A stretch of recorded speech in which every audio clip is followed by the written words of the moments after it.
Vamos lá. Na coluna Sem Dó, Felipe Pondé diz que o governo do Rio de Janeiro perdeu o controle sobre o território dominado pela violência.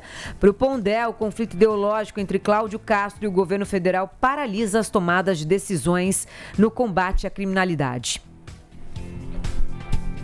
O Rio de Janeiro viveu nessa última terça-feira um exemplo didático e claro do que significa a perda de soberania.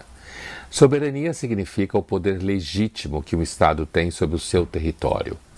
O Estado brasileiro, a cada dia, perde totalmente a soberania sobre seu território. Já existem várias áreas, entre elas áreas do Rio de Janeiro, em que o Estado não tem soberania. E quando tenta recuperar, dá no que deu. É claro que o Lula fica falando, não, o Estado é soberano, o governo brasileiro, que os americanos, blá, blá, blá, blá, blá, blá. Por outro lado, o STF também fala, não, o Brasil é um Estado de direito, que tem lei. Quando todo mundo sabe que aqui no Brasil, para os amigos tudo, para os inimigos a lei, não é mesmo? Então tudo fica meio que um circo.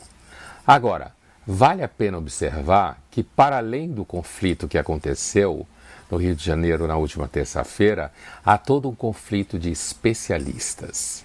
Porque há, no fundo, um ingrediente nessa história toda que paralisa o governo e o Estado, que são os conflitos ideológicos acerca do fato de que se bandido é ou não é vítima, se bandido é ou não é culpado.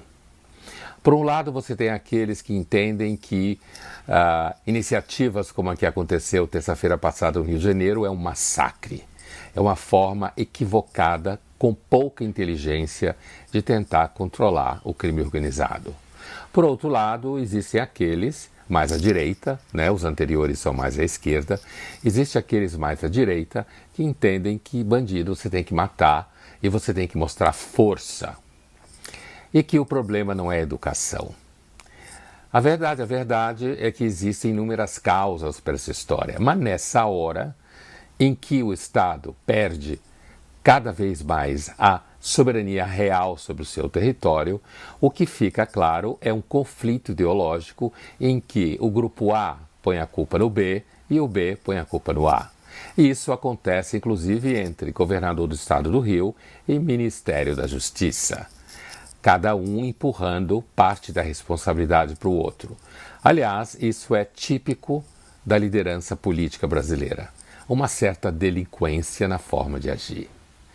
Mas, para além desse conflito entre posições à direita e à esquerda, o que existe mesmo é uma total perda cotidiana da capacidade de fazer gestão da segurança pública.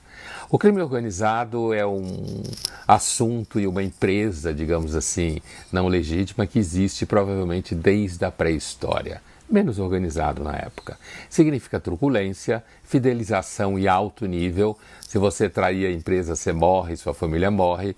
Portanto, você tem uma política de carreira muito forte. É claro que um país com uma desigualdade social gigantesca como esse, miserável na educação e na saúde, em que a liderança política tem sido claramente delinquente ao longo de décadas, é claro que isso joga muitos jovens no crime. Não há dúvida que existe um fator social aqui. Ao mesmo tempo, associado a isso, o crime transita pelas escalas altas do Estado e do mercado brasileiro, não só do brasileiro, né? Há quem diga que, na verdade, o Rio de Janeiro está pior que a Colômbia nos seus áureos tempos.